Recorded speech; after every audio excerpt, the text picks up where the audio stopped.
Webb spent sleepless weeks wrestling with his conscience.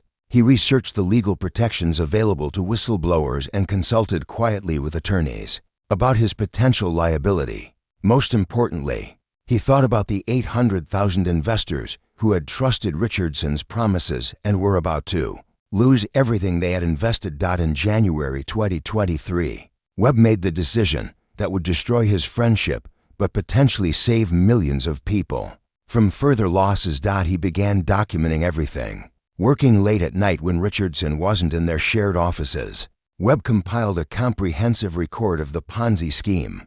He gathered financial records showing how investor funds had been misused. He collected email communications revealing Richardson's awareness that their technical promises were impossible to fulfill. He even recorded conversations in which Richardson discussed ways to delay platform launch while continuing to raise money from new investors. The documentation process took 3 months and produced a 47-page report that detailed every aspect of Richardson's fraud. Webb's technical expertise allowed him to explain not only the financial mechanics of the Ponzi scheme, but also the technological impossibilities that proved Richardson had never intended to deliver the promised blockchain platform. But Webb wasn't ready to go to authorities yet. He hoped that confronting Richardson with irrefutable evidence would convince his former friend to voluntarily shut down the operation and return investor funds before the scheme collapsed and caused even more damage. The confrontation took place in Richardson's Malibu mansion on a Tuesday evening in April 2023. Webb presented Richardson with printed copies of all his documentation and demanded an explanation. Richardson's initial response was denial and anger, but when faced with his own email communications and financial records, he eventually admitted the truth. Richardson's justification was that he had initially intended to build the promised technology, but had been forced to use investor funds for personal expenses. When development proved more difficult than expected, he claimed that he had been trapped in the fraud and was planning to eventually make everything right once they achieved a major breakthrough. Webb didn't believe Richardson's explanations, and he made clear that he would not be complicit in continuing the fraud. He gave Richardson 1 week to begin returning investor funds and disclosing the truth about Quantum Coin's operations. If Richardson refused, Webb would take his evidence to federal authorities. Richardson's response was to offer Webb $50 million to stay silent and leave the company. He suggested that Webb could walk away wealthy while Richardson continued operating Quantum Coin until he found a way to solve their technical problems. Richardson seemed genuinely surprised when Webb rejected the offer immediately. The following week, when Richardson made no moves toward disclosure or investor compensation, Webb sent his 47-page report to the Securities and Exchange Commission, the FBI, and the Commodity Futures Trading Commission. He also provided copies to financial journalists at the Wall Street Journal and Washington Post. The impact was immediate and catastrophic. Federal agents executed search warrants at Quantum Coin's offices and Richardson's properties. Within 48 hours of receiving Webb's report, they seized computers, financial records, and personal assets while Richardson watched in shock from his driveway. His Malibu mansion, exotic car collection, and private jet were all frozen as potential proceeds of criminal activity. The news media coverage was extensive and devastating. Richardson's promises of revolutionary technology were revealed as impossible fantasies, while his lavish lifestyle was exposed as funded by investor money. The contrast between Richardson's public image as a visionary innovator and the reality of his fraudulent operation destroyed his credibility completely. But the damage to investors was catastrophic. The 800,000 people who had purchased Quantum Coin tokens learned that their investments were worthless. Retirement accounts that had been invested in Quantum Coin were wiped out. Small businesses that had bet their futures on Richardson's promises faced bankruptcy. The criminal charges came quickly. Federal prosecutors indicted Richardson on 34 counts including securities fraud, wire fraud, money laundering, and conspiracy. The indictment alleged that Richardson had knowingly operated a Ponzi scheme while deceiving investors about Quantum Coin's technology. and business prospects, Webb cooperated fully with the investigation and received immunity in exchange for his testimony. His technical expertise and insider knowledge made him the prosecution's most important witness, while his documentation provided the roadmap for federal investigators to trace Richardson's fraudulent activities. Richardson's defense strategy was to claim that he had genuinely believed quantum coins technology was achievable, and that any misuse of investor funds had been temporary measures to keep the company operational during development delays. His attorneys argued that Richardson was a failed entrepreneur rather than a criminal mastermind, but Webb's evidence contradicted every aspect of Richardson's defense. The documentation showed that Richardson had known from the beginning that his technical promises were impossible to fulfill. His email communications revealed deliberate deception of investors and intentional misuse of their funds for personal expenses. The trial lasted for months and received extensive media coverage. As one of the largest cryptocurrency fraud cases in history, Webb testified for 6 days, methodically explaining how Richardson had used his legitimate technical work to legitimize a completely fraudulent business operation. Investor victims testified about how Richardson's fraud had destroyed their financial security and retirement plans. Many were elderly people who had invested their life savings based on Richardson's promises of revolutionary technology that would transform the global economy. Richardson's testimony in his own defense was a disaster. He appeared arrogant and unrepentant, unable to explain why he had spent investor funds on personal luxuries, while claiming their money was being used for technology development. His attempts to blame technical difficulties and regulatory challenges only highlighted his deceptive communications with investors. The jury deliberated for just 8 hours before returning guilty verdicts on all 34 counts. Richardson was sentenced to 30 years in federal prison and ordered to pay $8.2 billion in restitution to his victims, money that had already been spent and could never be recovered. Quantum coins' collapse triggered broader scrutiny of the cryptocurrency industry and led to new regulations requiring more transparency from digital currency projects. The case became a cautionary tale about the dangers of investing in revolutionary technology claims that couldn't be independently verified. Webb faced his own consequences despite his whistleblower status. His association with Quantum Coin made him unemployable in the cryptocurrency industry, and he struggled to find work with traditional technology companies that viewed him with suspicion. He eventually founded a non-profit organization focused on educating investors about cryptocurrency fraud. Richardson's story became a symbol of how technological innovation could be exploited for criminal purposes. His case demonstrated that sophisticated technical jargon and detailed white papers could be used to legitimize completely fraudulent investment schemes. The friendship between Richardson and Webb, which had survived college, early career struggles, and entrepreneurial challenges, was completely destroyed by Richardson's betrayal. Webb's decision to expose his former friend saved millions of potential future victims, but at enormous personal and professional cost for the 800,000 investors who lost their money. Richardson's conviction provided justice, but not compensation.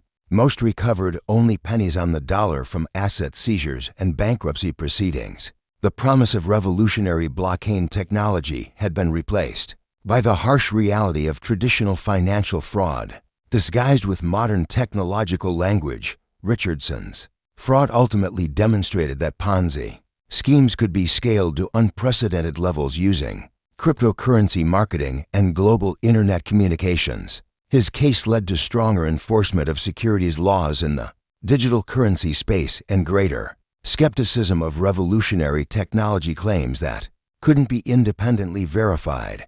Webb's courage in exposing his former friend ensured that Richardson faced consequences for his crimes, and that future cryptocurrency investors would be better protected by enhanced regulatory oversight.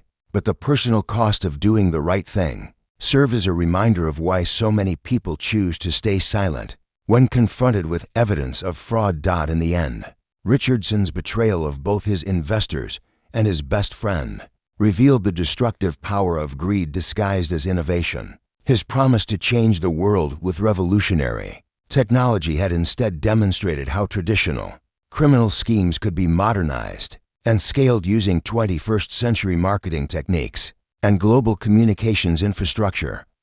Blake Richardson and Marcus Webb had been best friends since college. They shared dorm rooms, startup dreams, and an unshakable belief that technology could solve the world's problems. When they founded Quantum Coin together in 2018, their partnership seemed destined for greatness.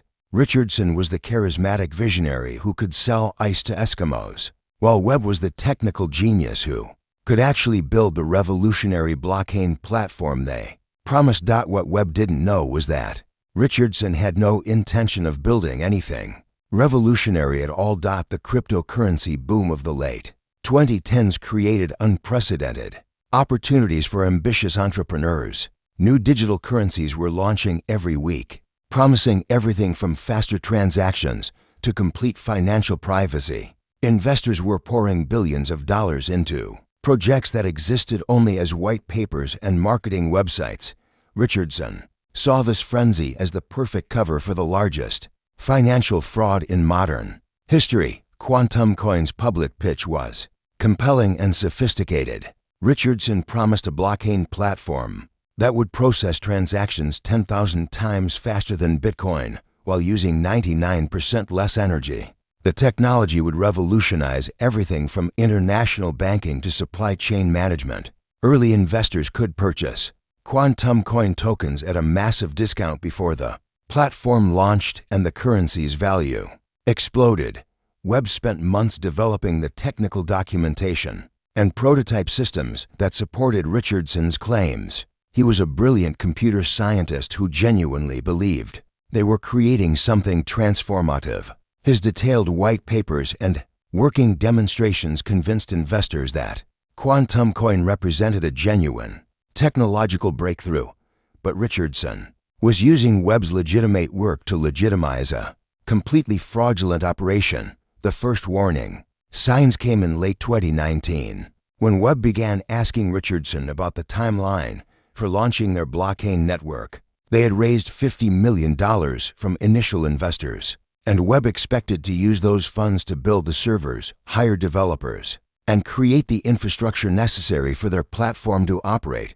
Instead, Richardson told Webb that they needed to delay development in order to raise more funding. He claimed that their initial projections had underestimated the complexity of building a truly revolutionary system. They would need at least $200 million before they could begin serious development work. Webb was disappointed but not suspicious. Building groundbreaking technology was expensive, and Richardson had always been better at understanding the business side of their partnership. If Richardson believed they needed more funding before development could begin, Webb was willing to trust his judgment. What Webb didn't know was that Richardson had already spent most of their initial funding on personal expenses and payments to earlier investors to maintain the illusion of success. The Quantum Coin investment structure was classic Ponzi scheme mechanics disguised as cryptocurrency innovation. Richardson sold tokens to new investors at progressively higher prices, claiming that each funding round represented increased value as development milestones were reached. But instead of using the money to build their blockchain platform, Richardson used new investor funds to pay returns to earlier investors and finance his increasingly lavish lifestyle. By 2020, Richardson was living in a $15 million mansion in Malibu, driving a collection of exotic cars, and traveling the world on private jets. He justified these expenses to Webb as necessary business development and investor relations. Webb, who continued to live modestly while working 80-hour weeks on their technology development, didn't question his partner's spending habits. Richardson's public persona became increasingly grandiose as Quantum Coin's supposed value grew. He appeared on business television shows predicting that cryptocurrency would replace traditional banking within a decade. He spoke at conferences alongside legitimate technology leaders and financial experts. He cultivated relationships with celebrities and politicians who endorsed Quantum Coin without understanding the underlying technology. Meanwhile, Webb remained focused on solving the technical challenges of building their revolutionary blockchain platform. He was making genuine progress on the innovations they had promised, but his work was irrelevant to Richardson's actual business model. The Ponzi scheme didn't require a functioning product. It only required a steady stream of new investors willing to believe in Richardson's promises. The first major crisis came in March 2021, when several early investors demanded to convert their quantum coin tokens into traditional currency. Richardson had always claimed that the tokens would be easily convertible once their blockchain platform launched, but the launch date had been repeatedly delayed as they raised additional funding. Richardson's solution was to pay the conversion requests using money from newer investors. While claiming that the delays were due to regulatory compliance issues, he convinced Webb that government bureaucracy was preventing them from launching their platform. Even though Webb's technical systems were nearly ready for deployment, Webb began to notice inconsistencies in Richardson's explanations. Development funds that should have been available for server infrastructure were somehow tied up in regulatory compliance.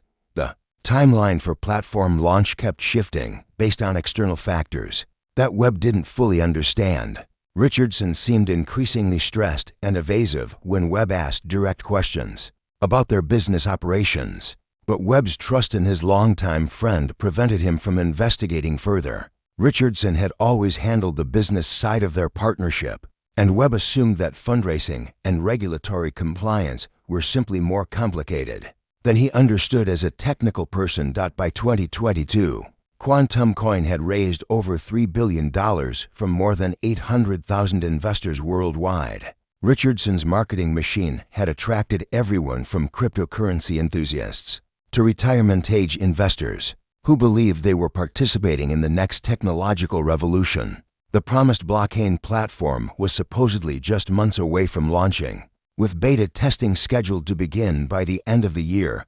But Webb's technical work had revealed a fundamental problem that Richardson refused to acknowledge. The revolutionary blockchain technology they had promised was physically impossible to build.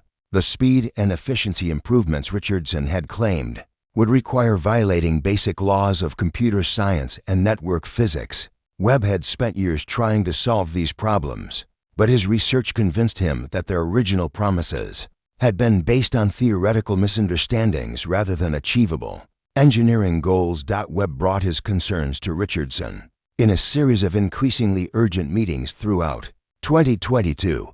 He explained that their blockchain platform could be built to work, but it wouldn't have the revolutionary characteristics they had promised to investors. The performance improvements would be incremental rather than transformational, and the energy efficiency gains would be modest rather than dramatic. Richardson's response was to insist that Webb simply wasn't thinking creatively enough. He demanded that Webb find ways to achieve the impossible performance targets, regardless of technical limitations. When Webb explained that he was constrained by physics and mathematics, Richardson accused him of giving up on their shared vision. The tension between the partners reached a breaking point in late 2022, when Webb discovered that Richardson had been meeting secretly with other technical teams. Richardson claimed he was exploring alternative development approaches, but Webb realized that his partner was looking for engineers who would provide more optimistic assessments of their technical challenges. Webb's suspicions finally led him to investigate Quantum Coin's financial operations more carefully. What he discovered changed everything. Using his administrative access to company systems, Webb found accounting records that revealed Richardson's Ponzi scheme in horrifying detail. The $3 billion they had raised from investors had never been used for technology development. Instead, Richardson had spent hundreds of millions on personal expenses while using new investor funds to pay returns to earlier investors. The blockchain platform that Webb had spent years developing was irrelevant to Richardson's business model. Richardson had no intention of ever launching their cryptocurrency or providing the revolutionary technology they had promised. He was simply using Webb's legitimate technical work to attract new investors to fund his fraudulent operation. Webb's first reaction was disbelief, then horror, then rage. He had spent for years of his life believing he was building something important, while his best friend had been using his work to steal billions of dollars from innocent people. The technical challenges Webb had struggled to solve hadn't mattered at all. Richardson had never intended to solve them. But Webb faced an impossible moral and legal dilemma. If he exposed Richardson's fraud, he would destroy not only his partner but potentially himself as well. Prosecutors might view him as complicit in the scheme, even though he had been genuinely deceived about Richardson's intentions. His technical work had been essential to attracting investors, even though he hadn't known it was being used fraudulently.